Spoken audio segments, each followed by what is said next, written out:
Hi, in this video I will show you how you can set up custom notification sound on POCO F7. So first you have to open Themes application, and from here you are able to go to ringtone over here.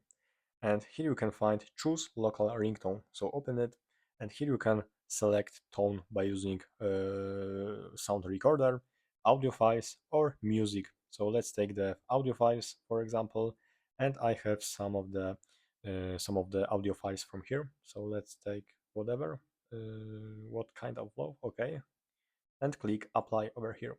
And here you can set, is it not ringtone, notification, alarm, boot audio, or notes. So let's take the notification sound, and as you can see, applied is successfully. So basically that's all. The notification sound is different right now. Thanks for watching and subscribe to this channel.